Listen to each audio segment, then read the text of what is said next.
Gandang araw po sa inyo muli. Sa araw na ito, gusto ko pong patuloy tayong makinig ng salita ng Diyos. Encourage kayo na ang ating Panginoon ay buhay. Hallelujah. So sa araw na ito, ano yung nakikita mong future mo? Ano yung nakikita mo sa sarili mo na magiging ano ka after 5 years, after 10 years, after 20 years? Sa kapatid, kung ikaw ay hindi ka pa nakakasiguro kung ano yung magiging future mo, maaaring hindi ka pa align sa gusto ng Panginoon. So wala naman po nakakaalam talaga ng ating future kundi ang Lord, sapagkat siya nga po ang may design. He is omnipresent, omniscient, di ba? Lahat po ng panahon nandun siya, past, our present, and our future. So kapatid, I want to challenge you, kung ano man yung nakikita mo ngayon sa iyong sarili, ano man yung mga problema, ano man yung mga bagay na sa tingin mo maliit lamang ang tingin mo sa iyong sarili, ito yung para sa yung salita ng Panginoon. Sapagkat merong gustong ipakita sa ang Diyos sa araw na ito yung title natin, Seeing Life from God's View. Gusto niyang makita mo yung pong view, yung God's view, parang bird's eye view, 'di ba? Kung ano yung plano ng Diyos sa iyo. Pero kailangan kapatid, basahin po muna natin 'tong salita ng Diyos sa araw na to, sa Romans 12:2. Sabi dito, do not conform yourself to the standards of this world. Wag daw natin munang tanggalin natin yung buhay natin sa pamantayan ng mundo. Kailangan magbago tayo. Kailangan mag-conform tayo sa salita ng Diyos, sa heavenly thing, hindi po sa mundong to. But let God transform you inwardly by complete change of your mind. Yan. So kailangan natin magkaroon ng desisyon. Let God transform me inwardly by a complete change of mind. Kailangan magkaroon tayo ng heart. Lord, gusto ko magpabago sa iyo. Tulungan niyo po ako. Then you will be able to know the will of God. Hangga't hindi po natin ina-admit yan, hindi po natin makikita yung kalooban ng Diyos, hindi natin maiintindihan ano ba yung pangarap ng Diyos sa iyo at sa akin. Di ba? So, kailangan balik tayo sa ating Creator, balik tayo dun sa gumawa sa atin. Dalawang bagay lang po ang gusto kong i-emphasize po sa araw na ito. Two things that God's view in our life. Number one, life on earth is a test.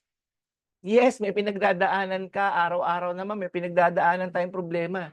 Pero tandaan natin, hindi bakit ang tanong natin sa Lord. Lord, bakit ba tayo may problema? Bakit ba ako nakakaranas ng ganito, ganyan, ganyan? Ang dapat ng tanong, ano po ang gusto niyo matutunan? Why? Because number one, this is God's view in our life. Life on earth is only a test. Tinitingnan ng Lord kung papasa ba tayo sa kanyang mga pagsubok na ibibigay sa atin, na kung saan panghabang buhay nga tayo, di ba? Pang-eternal life nga tayo, di ba? So tayo ay dapat nakaprepare sa ating eternity. So this is only our test. Yung short life natin dito sa mundong to, it's only a test. So the good news is that God's want you to pass the test of life. Kaya nga po, balik tayo sa Garden of Eden. Actually, tinest naman ng Lord talaga si Eva at si Adan, but they failed. Even si Jesus Christ naman in the New Testament, tinest din ni Lord, but He won. He passed. So yung pong failure ni Eva at ni Adan, yan po yung nagdala sa atin ng kasalanan. Pero yung pagiging victorious ni Jesus Christ, di ba, dun sa test na yon, nagkaroon naman tayo ng buhay na walang hanggan. So every one of us, tinetest ng Lord. Kaya yung mga pagsubok mo, suliranin mo, yung pinagdadaanan mo, pagsubok yan. Kaya ang tanong natin dyan, may natututunan ba tayo? O lagi na lang tayo nagtatanong, bakit Lord? Diba? So in 1 Corinthians 10:13, sabi dito, God keeps His promise and He will not allow you to be tested beyond your power to remain firm. So lahat ng pagsubok pala natin ay according sa ating kakayanan. Kasi dito hindi niya i-allow daw na i-test tayo beyond our power to remain firm. So, mga pagsubok natin na kinakarap, alam ni Lord na kaya mo pala yan. Kaya ngayon, ano man ang pinagdadaanan mo kapatid, kaibigan, kaya mo yan. Yan ang good news ngayon. Kaya mo yan because ang Lord ay tapat sa kanyang mga pangako. Tutulungan ka niya. Ang sabi pa, hindi ka niya iiwanan, hindi ka niya pababayaan. So the time, He will give you the strength to endure it. Bibigyan ka niya ng lakas. Bibigyan ka niya ng kakayahan magtagumpay sa problema yan. And so, to provide you a way out. tutulungan ka niya. Kaya kapatid, ano man ang pinagdadaanan mo ngayon, meron kang pag-asa. Huwag kang mawawala ng pag-asa sa Lord. Blessed are those who endure when they are tested. Sabi po sa James 1:12. Blessed are those who endure when they are tested. When they pass the test, they will receive the crown of life that God has promised to those who love Him. Diba? Grabe, no? Ang ganda ng pangako ng Panginoon. When you pass the test, kailangan mapasa natin to. And they will receive the crown of life that God has promised to those who love Him. Naniniwala ako, mahal mo si Lord. Pero kailangan mo ipasa ang lahat ng mga pagsubok, suliranin mo sa buhay. Yung mga bagay na yan, pansamantala lang yan. Parang bagyo lang yan na nakikita natin sa panahon dito sa Pilipinas. Di ba? May panahon ng bagyo, may panahon ng tagtuyot, may panahon ng taglamig, yung panahon ng December, di ba? Pero lahat yan ay may season. So maaaring ito yung season mo na meron kang pagsubok ngayon. Malaki man o maliit. Tandaan mo, kapatid, you are made to last forever. At sabi nga dito, merong pinapakita sa iyo, Lord, ng maganda, malaking bagay. Kaya pag nakita mo yung nangyayari sa iyo, it's only a test.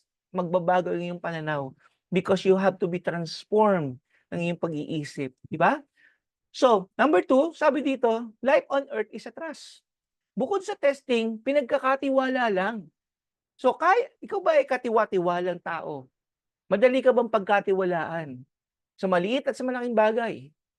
We will never really own anything, sabi diyan, we will never really own anything during our brief stay on earth. Wala tayong pagmamay-ari dito eh. 'Di ba? Pinanganak tayo dito ng walang damit. At aalis din tayo dito sa mundong 'to.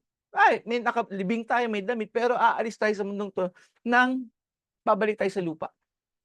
God has just loaned the earth to us while we were here.